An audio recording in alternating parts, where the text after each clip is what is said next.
Hey everybody, it's Dr. Nate again from Physio Room, and I'm here with Coach Joe again from Spartan Strength Systems. When we're looking at powerlifting and also strongman, three joints that we want to look at specifically, or three areas of the body: shoulder, lower back, and ankle. Joe, tell me what you see in the gym with the ankle. Yeah, the ankle is huge, whether you're talking about powerlifting, strongman, really just strength training in general. Where that ankle really starts to catch a lot of people up is if they don't have the right mobility. These are where we start having issues hitting depth on squats, or maybe even people having pain in the knees, maybe even in the hip, because that ankle is so locked up and we're having to compensate out of some of those deep movement patterns. Especially for our powerlifters, if we have to get to a certain point on depth in order for that lift to count, and that ankle is not working the way that it should, the body will find ways to be able to compensate for that, which, over time can kind of lead to some pain and, kind of manifest in different areas. So I think that the ankle is definitely, a huge one to really kind of address with these lifters. So a really good way to test the ankle, many power lifters and strong men, and actually those that just like to squat, and we're including myself in that. We like to elevate the ankle a little bit because it takes some of that ankle mobility problem out of the equation. So a really good way to test for if you could use a little bit more ankle mobility is to do an elevated squat. Start with your heels on the edge of something, and you only need an inch or 2 inches of height, and then you check your squat to see, can I get in a good position here versus off of that? What's my positioning like off of the elevation? You can even do that with weight. If you're getting more weight with the elevated squat, be it front squat or back squat, then you know, I'm probably leaving some performance on the table as far as my ankle mobility is concerned, so we should probably address that. Now remember, mobility is the umbrella term. We're talking stability within our mobility as well as flexibility within our mobility. So we want the ankle to move, but we also want it to be stable. Let's cover a couple of things that can help with our ankle mobility. Okay, Joe? Absolutely.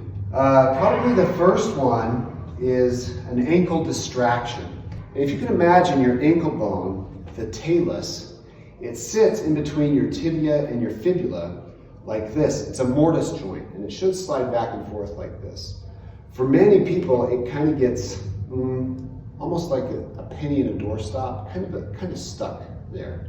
So if we can create just a tiny bit of distraction, then it'll allow that talus to pass back and forth more easily. So we can do that with a band, our favorite band. Anchor it to something that's immovable. We've got a heavy rack here that we can do that with. And then, Joe, I'll have you take the floor, lying on your back.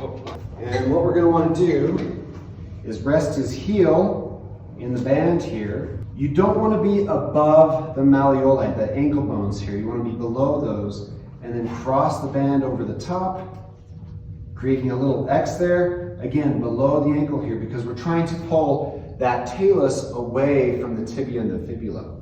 So from here, Joe can scoot his butt back. It might even be helpful to use a foam roller underneath the leg here.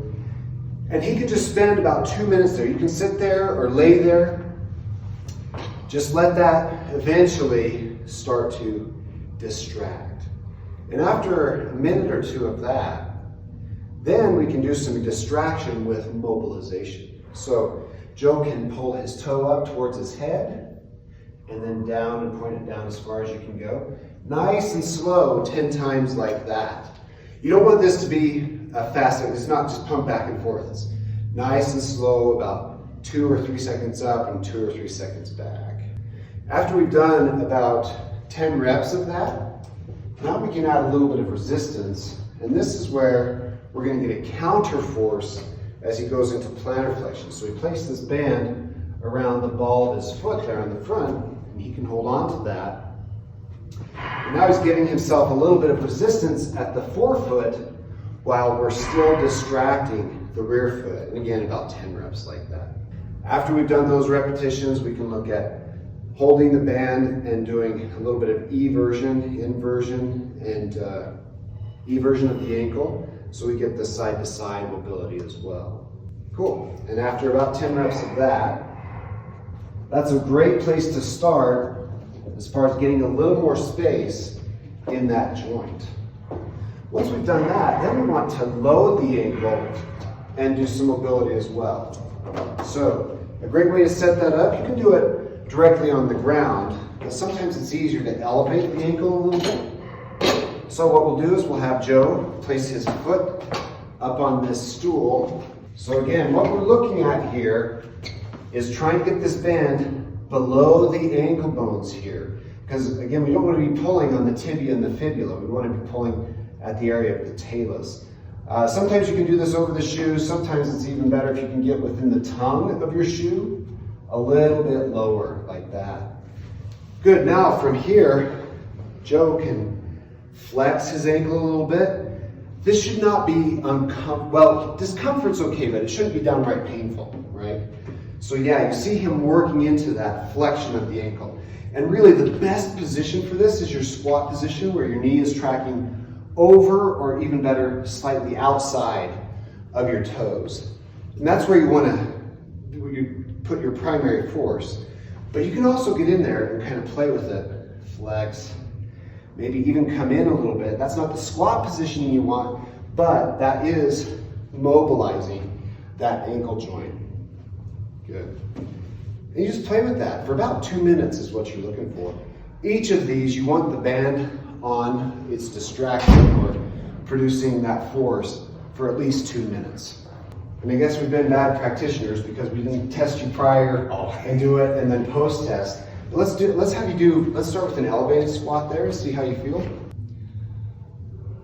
And really what we're looking for in this case is any differences that he notices side to side. Go ahead and stand up. Yeah.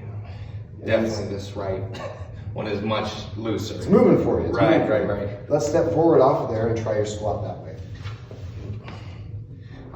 I have to come out even a little bit wider, or else I'm stuck right about here unless I come out a little wider. Okay, that's your typical squat position. Yeah.